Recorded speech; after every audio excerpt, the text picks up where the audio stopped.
Okay. All right.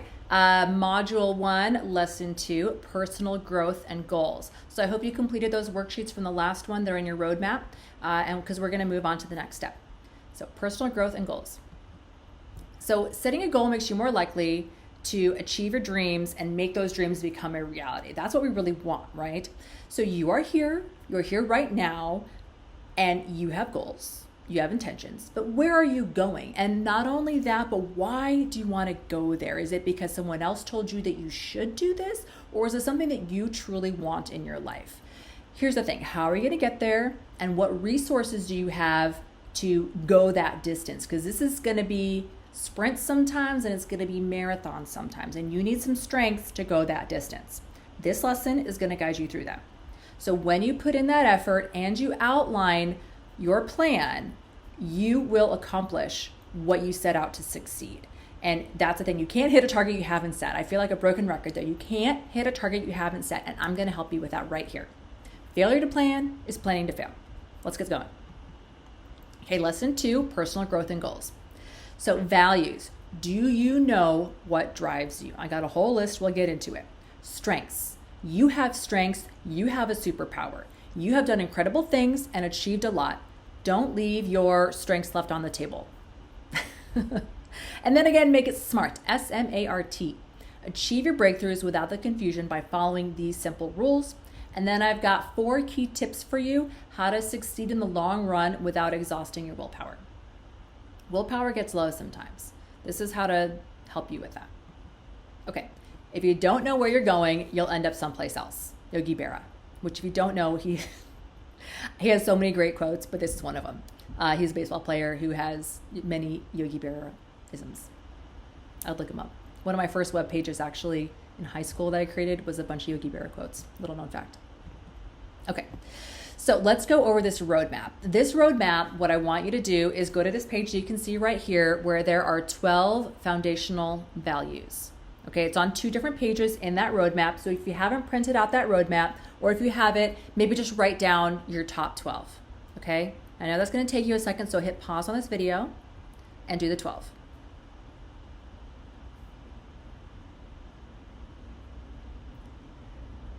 Okay, so now I'm guessing you've circled your 12. I know that took a minute. It's hard for me. Okay, so now we're going to go on. Cross out 6. I know, I can hear you groaning inside. This is important. Cross off 6 and leave yourself with only 6 values. Okay, hit pause and do that now.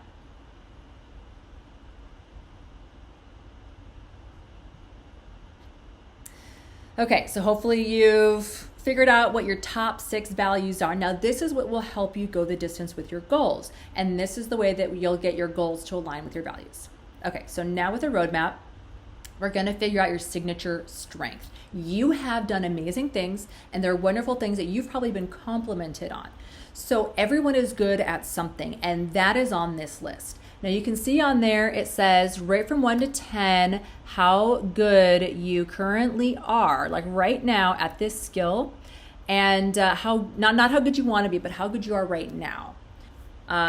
Let's see, 1 to 2, give 2 of them a rating at each thing. So you're going to have 2 level 10s, 2 level 9s, 2 level 8s, 2 level 1s. So, hope and creativity could be your level 1s or something like that. So try to have no more than 2. Okay, so give that a try. And I want you to pause the video and go ahead and do that. I hope that's clear enough. So you're going to have 2 per rating.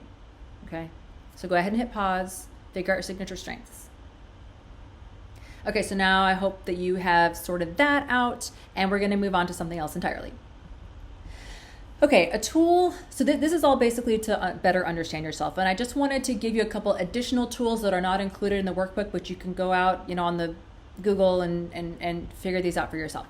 But one thing that I have found for myself to better understand your motivation and your fears, and when you're stressed, what you do, is the Enneagram Test. Now, this is a paid test. I have no affiliation with them. There are some free tests as well.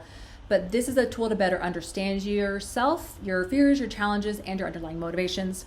It doesn't pigeonhole you. It doesn't give you like an overarching label or say, what your future is destined to be. But it does allow for some fluidity, and it can predict how you respond when you're stressed. So I would recommend that you give this a look if you are so inclined. And then another one, this is actually a really popular one. I believe you have to have a validated test. I got this done for myself in medical school because it helps what kind of learner you are and how it helps you work in groups.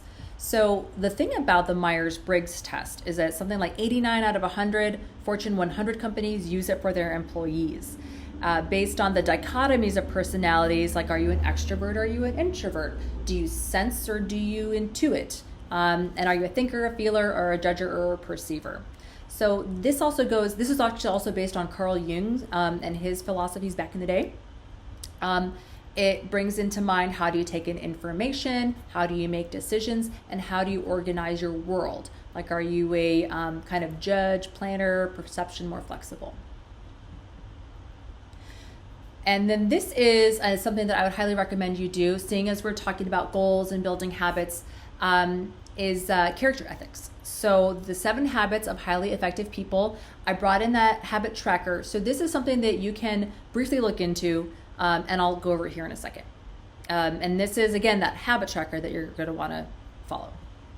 So the 7 habits of highly effective people is, number 1, be proactive, which means you decide what you can do, that you decide that you can do something about this. So you are in control of this situation. You're already here. So you're already being very proactive at managing your stress. So that's a great habit to have. You are already, scoring really high on this test. So you begin with the end in mind. You make your vision clear and use your values to guide you. We just did that. You just did that. You just already highlighted your top 6 values. You are ahead of the game here now.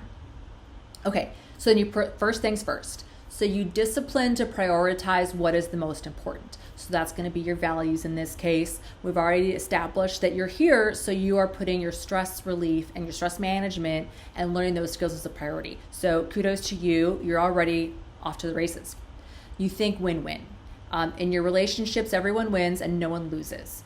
There's a technique in here that goes into that a little bit, and you may find in time that a lot of the techniques are geared towards helping your mindset to think positively. And this Facebook group will help you with that as well. So that's another habit of a highly effective person. You also want to seek first to understand, then to be understood. Basically, this means listen to people, truly listen, not just hear. You got to listen and see their perspective before you spout off with your own stuff. And this is the way that you can really build that community with the people around you. You synergize. So what that means is all of these techniques that we've already just talked about, you use these habits 1 to 5 to find creative solutions in your life to problem solve what habits you need to do next. So you synergize all of that together. So this takes some time. Maybe give it, your habit tracker, follow it. You'll see what I mean once you really start to synthesize it all together. And then sharpen the saw.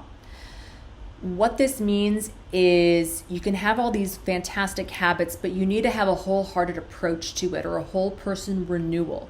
So self-care gets into it, the right kind of self-care. You need to incorporate exercise, eating well, relaxation, mind, body, spirit, all of that stuff. That is how you become the most effective person out there. Okay, so you're going to take those 6 values that you have and you're going to list them out. And you're going to want to write 6 goals that you want to complete in the next 12 weeks. Now, let me give you a couple pointers. These are some things that some people might have on their mind as goals to accomplish in these general categories. So do I want more work-life integration? Do I want to build confidence, resiliency, and creating change in my own personal life? Do I want to develop stronger, more fulfilling relationships or more connection with the people around me? By the way, as an Enneagram 8, that is one thing that I have to work on. That is not one of my strengths, is to build that connection. I'm a very independent person, and I often feel like I want to do it all on my own. But then I recognize that that is one of the goals to work on. I'm always trying to self-improve. So that's, for example, one thing that I might work on. Personal and professional leadership. This can go into your work balance goals. A sense of fulfillment and happiness, career development, performance and time management, personal growth and mindfulness. This course is all about that, mindfulness and personal growth. And then also your health and wellness. Okay, so a couple things. How do we do this? As I mentioned, SMART, S-M-A-R-T. These goals, when you write them out, you want them to be specific. You want them to be measurable. You want them to be achievable, rewarding and relevant, and there is a specific time frame that you aim to achieve these in. So many people struggle with what enough means. For example, I am enough. Did I do enough? Have I done enough? This process gives structure to your goals and gives them a framework so you can better define your success. So you actually know what enough means, which is huge. So many people are lost in this, and right now you have a roadmap to define that. Okay, so specific, what do I mean by that? This is an example. I will perform the stress relief tactic at least twice outside of watching the videos. Very specific, twice. There's an actual number in there. Measurable. You will do that while recording my progress and achievement in the worksheets. So I'm gonna know I'm doing it because I'm keeping myself accountable and I'm measuring the actual practice that I'm doing. Achievable. Starting the day I watch the video. You're not gonna say like, I'm gonna do it before I watch the video. I mean, that doesn't really make any sense, right?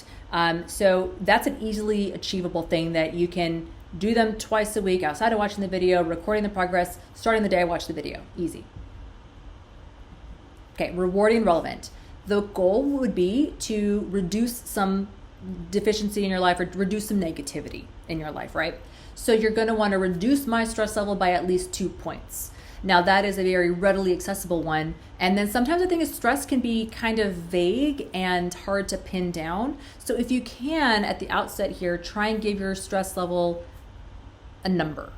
And that way, when you look back on this, you can say, okay, well, this is what I changed with these habits that I developed. And I know I've achieved this goal because I've reduced my stress level. Now, this may be hard to pinpoint. And for you, it may be anything. Like, is my stress causing angry outbursts? Is my stress causing sleep issues? Is my stress causing some eating problems? Those things you might want to keep in mind and maybe jot down somewhere in your notes, like my stress symptoms are this. And in other courses, we'll get into that. So just remember that if you notice, it may be hard to pick up on the progress you're making if you don't look back on it with something rewarding and relevant like this. And then there's a time frame, at least twice a week. Okay, so now we're gonna begin the pursuit of happiness. What is your why? Why are you pursuing this goal? As I said, we're gonna match this to your values. That is a habit of a highly effective person. You're gonna match your goal to your values. So that way when you achieve your goal, you're achieving your values. And it's not someone else's value. It's not, someone down the block and what they said you need to do. That way you can truly feel as a person that you are making yourself into a best version of you. So what you want to do is use your signature strength to help you with that. Which one of those signature strengths really matched you? So for me, one of mine is a sense of optimism, and I'm always very hopeful. So I know that no matter when things get bad, I'm always going to be hopeful. And here's another thing. That means that I can help other people on their bad days. That is one of my strengths, so that I know that as a sense of community, I can give that to other people. So not only do I help myself with that by trusting that I won't go negative, but I can help other people and help motivate them and be their cheerleader. Okay, own the goals. So 4 keys to long-term success: own the goal, make it fun, keep it balanced, and remember the big picture. Okay, so when you own the goal, what does that mean? That means shout it from the rooftops. Like, get up and be like, everybody, I am gonna do this right now. I signed up for this course. I am going to be using the stress techniques, and I just wanna share that. So you want to have a mindset of this is possible. Maybe you don't need to shout it from the rooftops, but you want to know that this is possible. You want to adopt this mindset that there is an abundant possibility of you to be happy and to achieve this goal. It's not like if you don't do this, there's some scarcity out there. You want abundance over scarcity. You want to feel like you can do this. So get yourself into that mindset to own the goal. So one way to help you with that is to think again about how does this goal relate to your values. Think back to what this goal means for your ideal self. Does it allow you to unleash some inner best self, some of those strengths that you have, to really show those to the world? And if you can't trace it back to what ideals you're trying to reach, what is the purpose of the goal? Really zero in on taking ownership of what this truly achieves for you in the long run, okay? This is about you. You want to own this goal, Know that you can achieve it. It's not like someone else is if someone else achieves it, it's not like there's less of it for you. There is plenty of you and your resources, and there's plenty of happiness out there for you to go out and grab it. So have that concept that you can go out there and get it. Okay, make it fun. So strive to achieve the goal in a way that you enjoy. If you like doing things socially as an extrovert versus on your own, schedule it out so that you might be doing that with other people if that's how you get your energy as an extrovert. If you want to learn guitar, you might want to think of with my strengths of I like to perform, do I want to go to mic night? Or do you want to go there not to perform, but to just be around other people? And then maybe you learn best by asking questions. So you can, if you want to learn guitar, just go there, observe, and be around that community to ask questions. So maybe you're just an introvert who's good at documenting things. Maybe you're more into working on videos and making videos. Can you bring this to your training and maybe record your journey? Are you a good blogger? Are you a good writer? Can you do a vlog on this? So that is one way to make these goals fun. You can maybe put it out there in the world and say, I made a video of me doing the battery technique, or I blogged about how I did rain and it worked like this. That is one way to make this goal fun, by using your strengths and just what works for you. So you want to combine all these with your personality for greater success. Okay, so keep a balance. The goal is to be achieved for your betterment, right? This is not supposed to stress you out more. If the goal is causing you to get down on yourself, you want to take a step back and figure out why. Are you overdoing it? Are you overextending yourself? Are you getting fatigued and exhausted and moving by wanting to achieve, you're actually going in the wrong direction. So maybe you need to relax some expectations. Maybe you need to change your timeline a little bit so that this is fun, so you maintain that balance and that you're achieving what you set out to achieve, and you make it so that you can achieve small things all the time with fun, with owning the goal and keeping that balance. So make sure that you're keeping realistic expectations on yourself. And then finally, remember the big picture. So with your narrowed down onto those very specific goals, how does this fit in with your greater goal of achieving that more esoteric, I want this value in my life?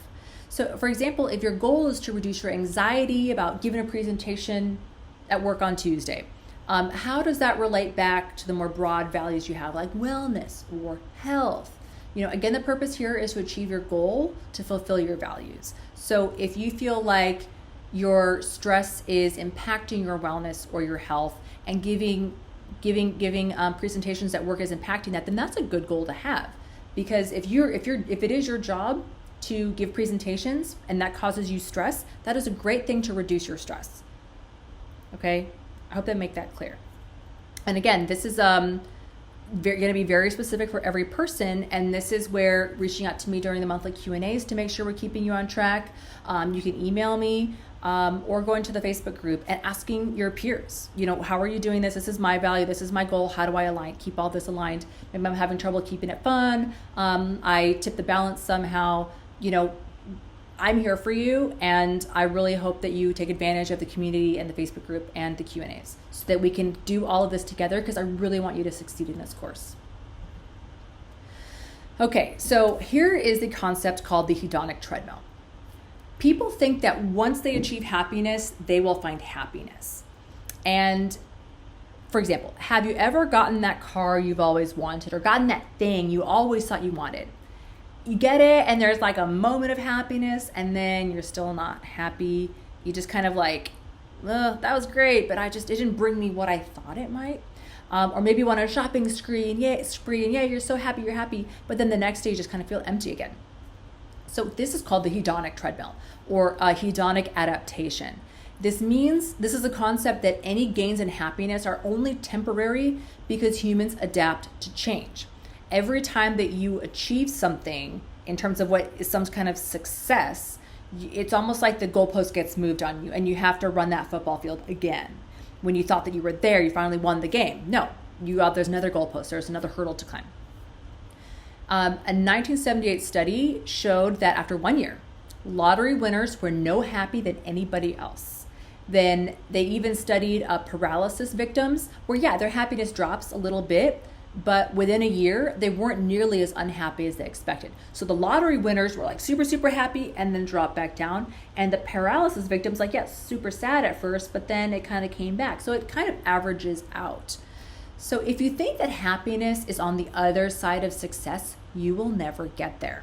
To raise your happiness set point, you need positivity in the present, in this moment right here. You need to develop presence, and to develop happiness is actually a field of positive psychology. So what you want to do is that raise that positive psychology in the present.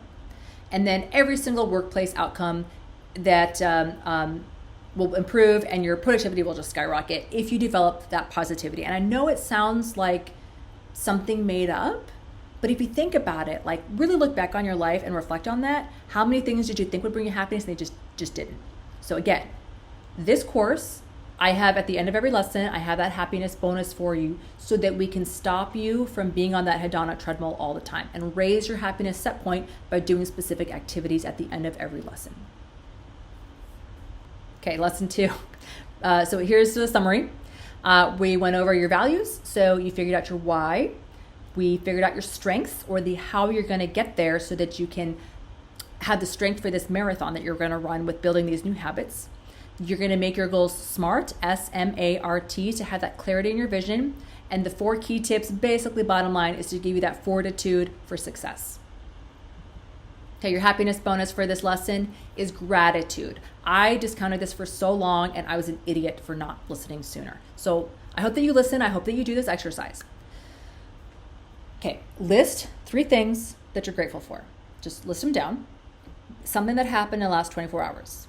You're going to want to do this at least 5 times a week for the next month. And they all have to be new things. No repeats. It can't be like, well, I'm grateful for my house. You can't do that. You want to have them 3 new things. And what this does is that you're constantly scanning your day for things to be grateful for. Now just do this for 21 days. You can put this in your habit tracker or your planner, and it will raise your happiness set point so that we can get you off that hedonic treadmill. So definitely make sure you do these for all of them, and I'll see you in the next lesson. Download the course materials at stressreleasesurvivalguide.com.